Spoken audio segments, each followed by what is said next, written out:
In this lecture we will discuss about Z transform and LTI system design, and I am hoping that students have prior knowledge about the sampling, right?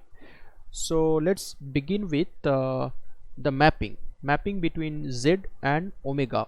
What is this omega? Omega is the angular frequency of discrete signal and its unit is radian per sample. Let's assume that this x absolute value of the x is basically the amplitude spectrum of a signal xn, and here this is horizontal axis is the omega axis, where we plotted from 0 to 2 pi, that is one period rather I should say, and 0 to pi is called fundamental range. Fundamental range means this particular range associated to 0 to half of sampling frequency, that's why it is called fundamental range. Okay, because we are considering about all the signals are real and the real signal is being sampled. After that we are plotting this spectrum. Now take a look of this Z plane. What is this? This is imaginary axis and this horizontal axis is the real axis.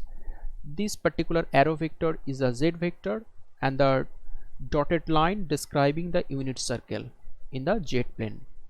Now Z equals to, on the unit circle, Z equals to e to the power j omega. Its modulus value is 1 always because the radius is 1, and omega is the angle between the Z vector and the positive real axis. So this is basically the relation between Z and omega. Now on the orange dot point the omega value is 0, on the green dot point omega value equals to pi.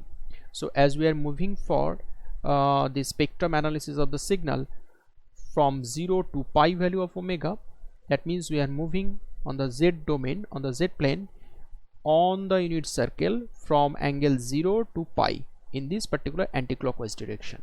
Okay,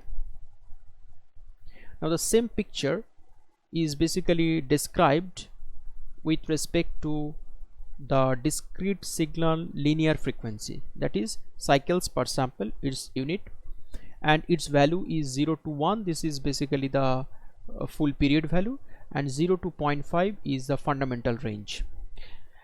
Now this is again the same picture where omega is replaced by twice pi into f. At this orange dot point the value of f, small f, is 0 cycle per samples, and on the green point the value of this pi, the value of this f is equals to half, that is the maximum value 0.5 within the fundamental range. Now the mapping between Z and f is the real frequency in hertz, that means the input signal frequency, what was basically what we consider in continuous domain, continuous signal frequencies in hertz, 0 to half of sampling frequency, that is the fundamental range, and this is associated the relation between Z and capital F. As here you can see twice pi into capital F by fs. Fs is the sampling frequency, f by capital S, f is the small f, that is the discrete signal linear frequency, and if we multiply it by twice pi, that would be the small omega. Okay, now LTI system equation. Here we can see that this difference equation is a general difference equation form, where yn is the present state output or the present time output. It depends on the linear combination of the past outputs with the linear combination of present as well as the past input, where n is the order of the system, because here this particular n is the polynomial order of the denominator polynomial order of the system function, that's why it is the order of the system. This is an LTI system, and since it is an LTI system, so AK and BL, these coefficients must be constant, that means these are not changing with time, that's why it is time invariant system. Okay, and AK and BLs, these are in general, these are considered to be the real. In practice, in practical values, in practical filters, we consider these coefficients are to be constant and real. So that's why there are poles and zero which will be coming in conjugate. If these are in complex, poles and zeros are complex, then these will be coming in conjugate. Now LTS system with real constant coefficients. What is this? LTS system with real constant coefficients means we are assuming that means we are considering a system whose coefficients AK and BLs are real and constant also. Now consider a situation of this particular pole 0 configuration where this circle represents zeros and this cross represents poles. Here this dotted line basically describing the unit circle. All the poles are within that unit circle. That means the system is stable, and there are 3 poles and 1 0. These poles is on the real axis. That means it can appear alone. This 0 is also on the real axis. This can appear alone, but this pole is basically complex position, located at the complex position, so it would appear in conjugate as well. That means if any solution is lying on the complex point, that means its conjugate must be there, because we described that these coefficients AK and BLs are real, and that's why complex poles and 0 would appear in conjugate. Next example, here you can see, okay, one more thing, this particular system there are 3 poles, that means the order of the system is 3. Now here we can see there are 2 poles and 3 zeros. That means it's a second order system. Fine. Now in this case, as you can see, these 2 poles are in conjugate positions because the position of the individual poles are complex, so that must be in conjugate. Similarly, this 0 is on a particular complex position, so that means its conjugate must appear. Now look at this particular 0. This is situated on real axis, so it can appear alone, and this is basically the unit circle.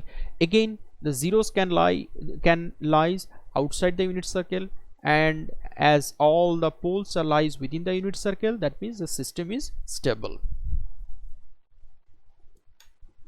Next, here is one more example. That means 1 pole is located at the origin, it can appear alone. 1 0 is located on the real axis, that can appear alone, and the order of the system is 1.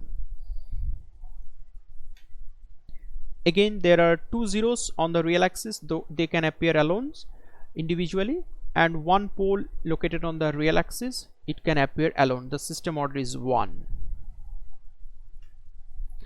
Now pole 0 placement and frequency response. That means how we can place poles and 0 of a system, and just placing that, how do I develop the frequency response of the system?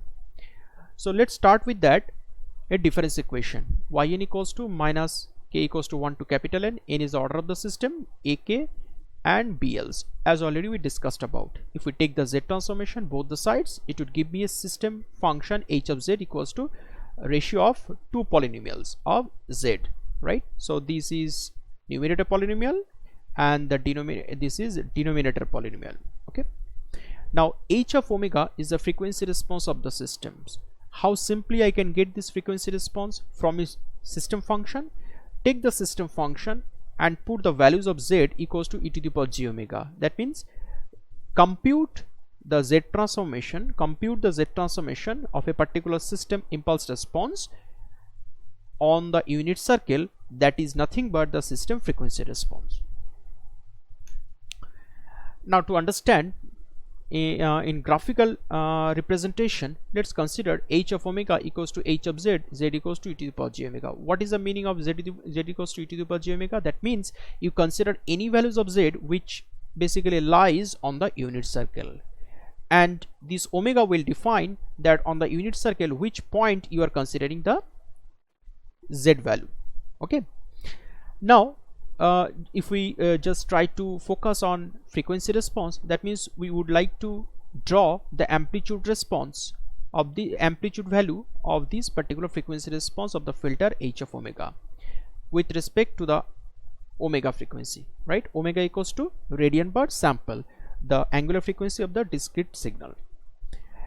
At center, omega equals to, at this particular point, center value, that is omega equals to 0, and this corresponds to a value on the unit circle at this particular point where the square red mark is present. Red dot is square red dot is present. Now in this particular filter, let's assume that we have a very simple structure, only one pole situated at this particular point which has been marked by green, and 1 0 situated at the position of which is marked by orange. Now to calculate that particular things, what to do basically, that means at this omega equals to 0, how do I get the particular value of how do I get the gain value which is offered by the system? Just take a difference, that means h of omega is equals to k, any constant number, into b by a. What is b? B is the basically distance between this point to the 0, because the numerator polynomial offers 0. That means this orange color length is basically the distance of d, and the green color length is the distance of a. And as you can see, the value of b is high than the value of a. That means the gain of the particular filter at omega equals to 0 would be more than 1. Now if we wish to calculate the frequency response at omega equals to pi by 2, what will be the picture? That means now this particular point corresponds to omega equals to pi by 2 here on the unit circle, right? And on the unit circle, what is the distance between 0 to that particular point? That is a b. What is the distance between pole to this particular point? Is basically a. And these two are more or less same. It appears to be the same. That means this a and b, mostly it will cancelled and tries to give you a ratio of 1 approximately, and so it will be with respect to the earlier picture, the gain of this particular filter, which was omega equals to 0 at some value which is more than 1, now at omega equals to pi by 2, it should be somewhat near to be unity factor multiplied by this k. Okay, that means it will somewhat decrease. Now if we consider the extreme value, extreme omega value, that is omega equals to pi, this is our extreme value within the fundamental range. If we can plot the frequency response within that particular range, we can plot rest of the region, right? So at this particular point, now on the z domain, the point will be considered at this particular omega equals to pi, right? In this situation, what is the distance between this point and the 0?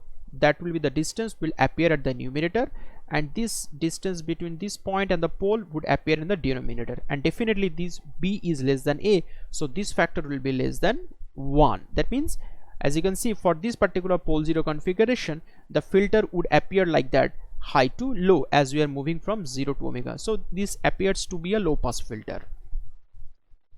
So this way we can find out the frequency response of any particular system where poles and 0 placements are already known to us, right? Now just consider a practical problem. Design a second order notch filter to have 0 transmission at 2 kHz and sharp recovery of gain to unity at both sides of 2 kHz. And consider that the highest significant frequency to be processed by the filter is 4 kHz.